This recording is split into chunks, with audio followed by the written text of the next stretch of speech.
how you all doing? I'm going to shoot a video today and it's about the shell here, the Sauracker shell.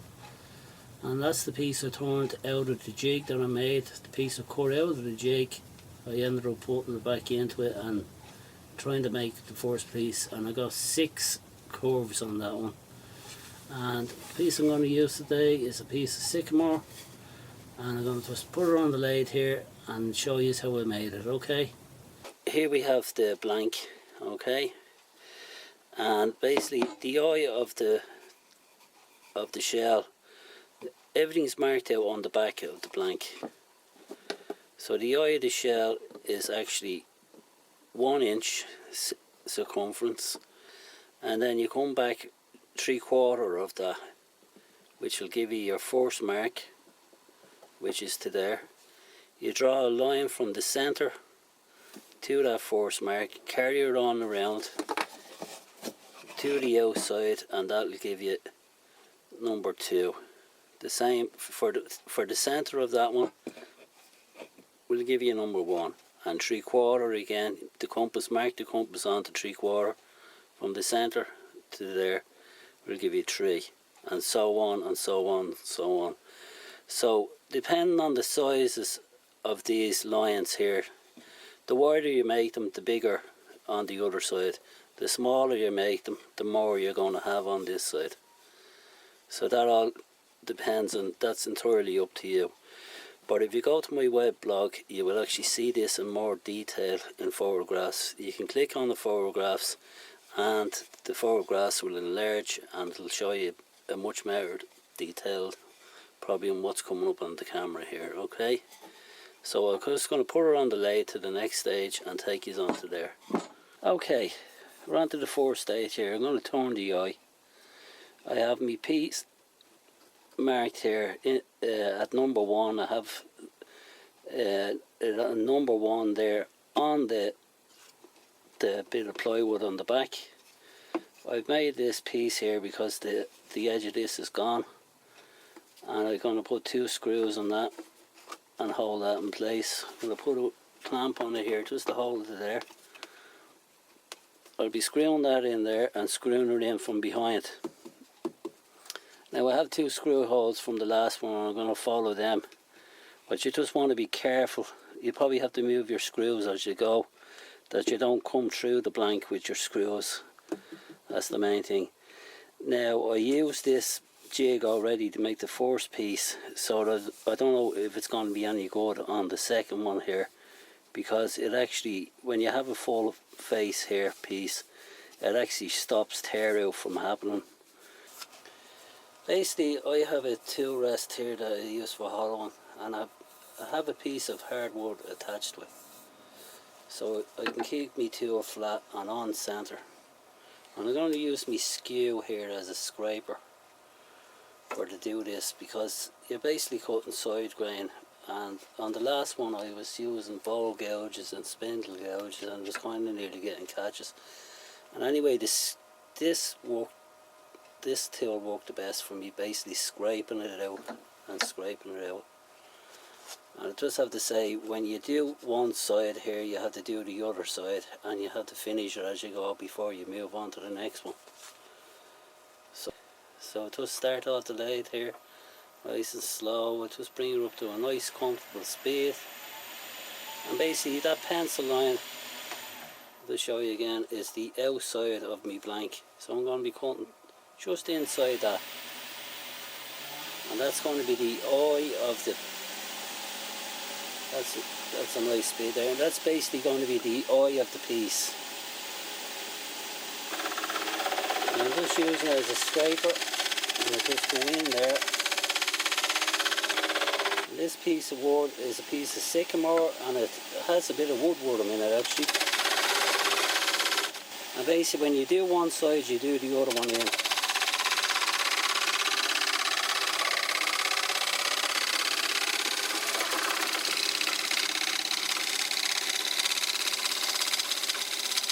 Follow this around, make this round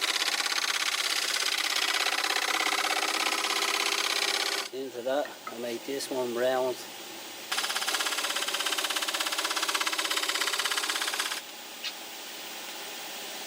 We'll stop that now and have a look at it. You can just see the wood isn't the best there. The grain is actually tearing out on me. Not really getting a nice cut with that actually. Yeah, let's just have a look at that. See, the deeper you go, the more impact you're going to get. So I'm getting tear out there. I'm going to sharpen this tool again, and so you're going to get rid of that tear out.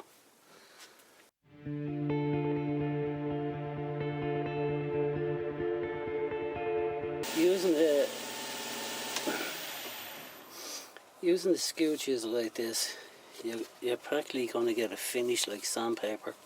That's nearly like 180, 240 finish there off of that now. You can see the way after sharpening that tool up and that to get rid of all of that tear out that was there. And that just goes to show, sharpen your tools and you get a much better finish off of a nice finish straight off of that tool there. And that's that one done now. So basically what I have to do now is sand that both sides and then I'll move on to number 2. Okay, now basically that's number 1 done. I've moved my index mark onto number 2 and I've marked out a line here just to make sure where I'm going. And basically I put 2 lines because the inner line is my safety line. I don't want to go really too close, I don't want to cut my eye. And then the outer line is basically I can go outside of that line. So basically I don't want to cut in there and cut the eye, so I'm going to be making a groove kind of there and rolling that over and rolling that over. So it's basically a cove, but I'm going to be using this with a skew chisel as a scraper. So I'm going to go that side and then go that side. To get this same round over shape, you just bring this into there, into there. And I can see my pencil line. So basically I want it to stay that side of that pencil line.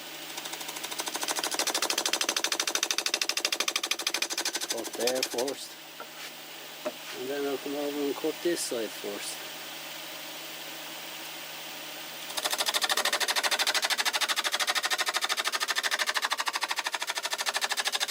I found by leaving that pencil line mark there is a safety margin.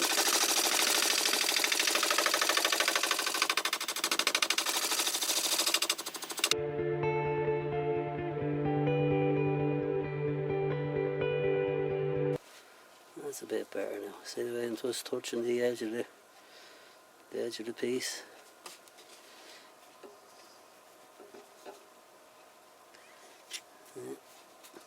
Now, what I'm going to do now is sand it, and I'll move on to number 3. And when I move on to number 3, I'll start up again and show you that. So it's all basically, you're just basically moving it on to the next one, to the next one, to the next one, and the next, so on and so on. And it's basically every one of them you have to get. There's no other way of lining it up. I can only say is on your next one the same again. You basically have to put your pencil mark and bring it down and put a pencil line that you're just hitting there. So the next one will come in around there and hit there. Just aim for the side of the eye of your piece, and wherever it ends up out here is what it's going to be. But basically every shot, every movement you take, it doesn't really matter. Once you have it on this mark up on the top here, 2, 3, 4, 5, 6, you're basically going to aim your chisel just for as near as possible to the eye as you can get it. So they all just run back towards the eye. So there is no index mark for the eye, basically the eye itself, so you have to aim for the eye. Okay, so I'll move on to number 3 and come back to this. Okay, That's sanded now. That was number 2. On to number 3. Just messing around there with a pencil mark. So I just have to head straight for that line there. Basically right around to there. You could play around with this. You don't actually have to make up on the size of what I've made up here. You could actually make up small ones, say like just like little brooch, like little pendants. Like they don't have to be the size of this. You could actually make one up the size of that, really small, on a small little jig. I'm just going to wherever. I basically had a faceplate, plywood on that faceplate. I had that piece of wood, and that's where I went with. And that's it. Like you don't. So just start it off nice and slow. You're up to that comfortable speed. I'll just walk a little V cut there.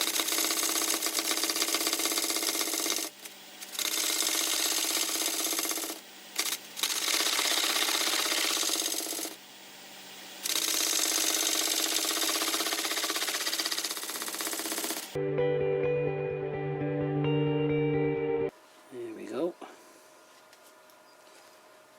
That's it. I got a bit of tear out there which I can't really get rid of. Just there. So basically that's it there now. Sand that up and move on to number 4. Okay, moved it on to number 4, marked it out again, the same thing. Just mark it, and I just done 2 lines just to go. So anyway, I'll just carry on. This is basically a real slow process, the whole lot of it. So I'm going to just shoot wherever I can of it and speed it up as I go, because I don't want to bore you all to sleep now looking at me just stopping and starting and scraping away here, like, you know. So I'll just keep going to start her up there, and see me line again, and I'll just go in there and make a V cut.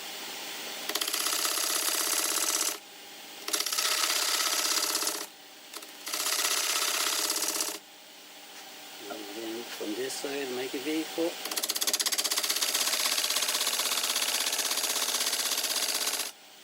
And that's all it basically is. You're just making a cove.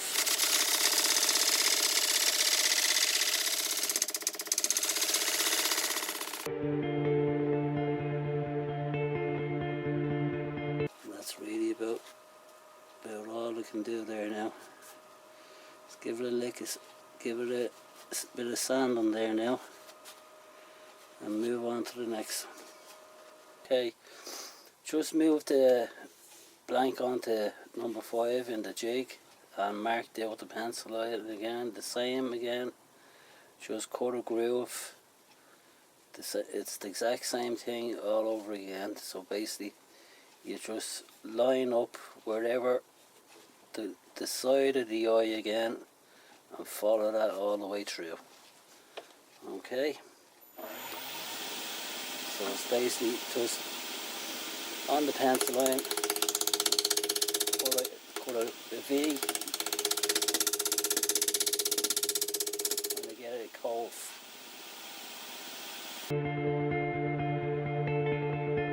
And just moved it on to number 6, index number 6 on the outside, and the same again, just line the pencil mark up to where roughly you want to go. Just basically snag off. The same again, nice V cut.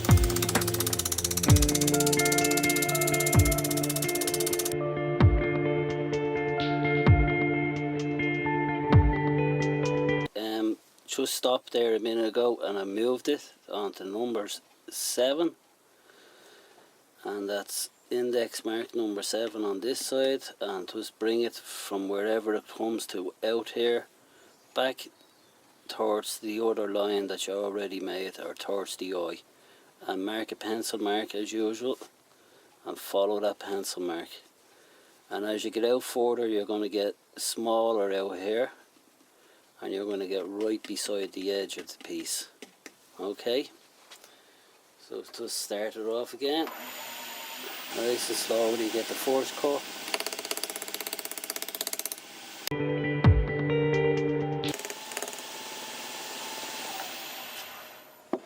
Okay,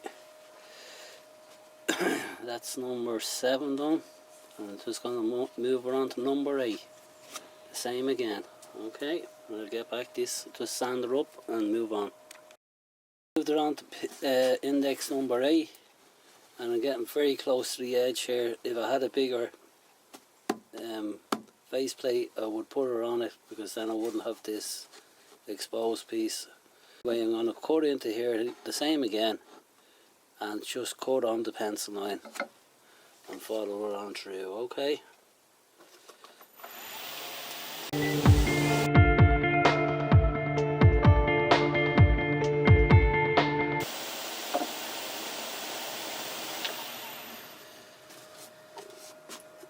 Okay, that's index number 8 done as far as 8.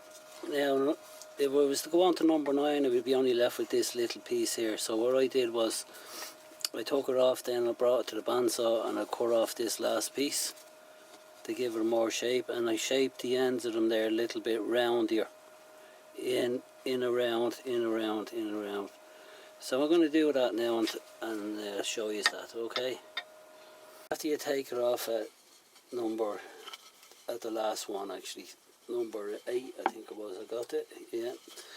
You basically mark out, you're going to cut the last one off on the bandsaw, the last piece, to make the shape, and go around it as good as you can with a pencil, trying to make it kind of interesting corners on it, and take it to the bandsaw and cut that off.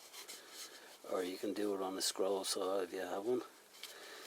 And so I just want to say that if you're interested in finding out how this is actually turned, there's a wood turner called Mike Darlow, and he has a book called Wood Turning Methods, and it has this saw shaker shell in it demonstrated.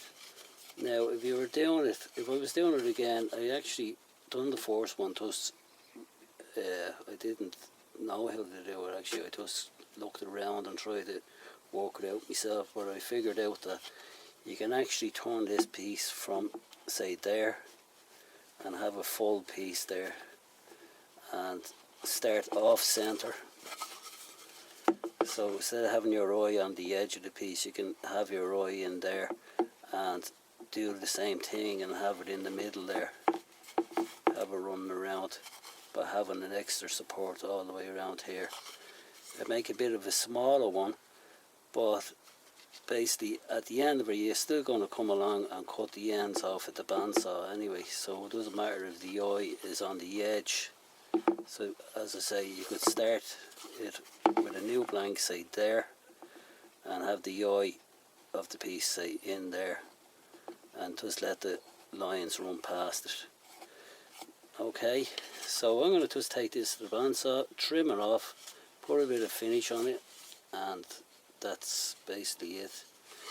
And if you were doing it again, actually another thing you could suggest is, see the way you're getting all these screw holes in it, maybe gluing another, put paper, do the paper glue treatment and put another blank on the back of it, and use the blank on the back. You can separate it later on just to hold this piece, and you won't end up with all these screw holes in the back, because basically now I have to put some filler in there and sand the back of it off anyway to get rid of all of that, and a bit of hand sanding. So there's a bit of work on them, like, but they're really nice. Anyway, so I'll just go to the bandsaw and do a bit of work on it, and I get back. I'm just going to take this onto the saw here and cut it, and I'll try and do a little video of it being done. I'm not very good at using this, I'm not great at the old hands that can try to control it, and this thing is not the best. It's not a good quality one. So I'll give it a shot and see how it goes, okay, and try and video it.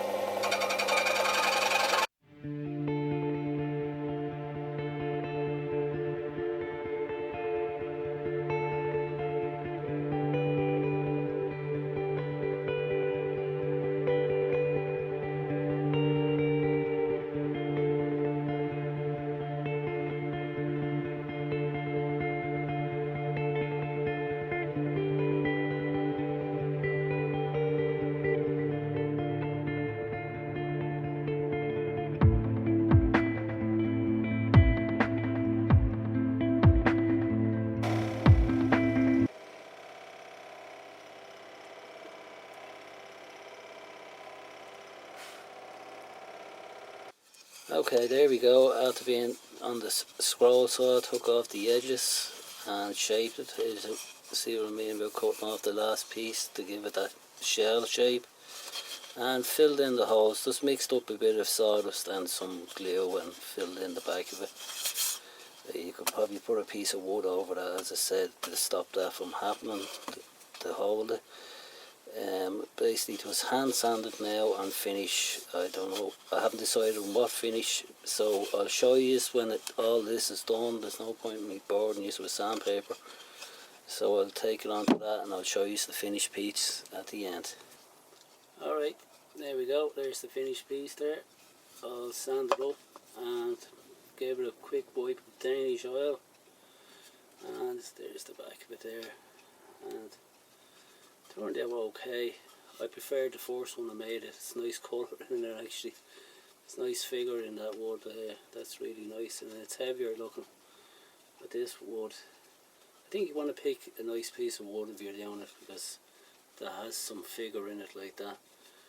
But this is a bit, I don't know, like, I'm more happier with my first one than I am with this one, to be honest with you. So anyway, I hope you enjoyed the video, and thanks very much for watching, and don't forget to subscribe for more videos. Thanks very much.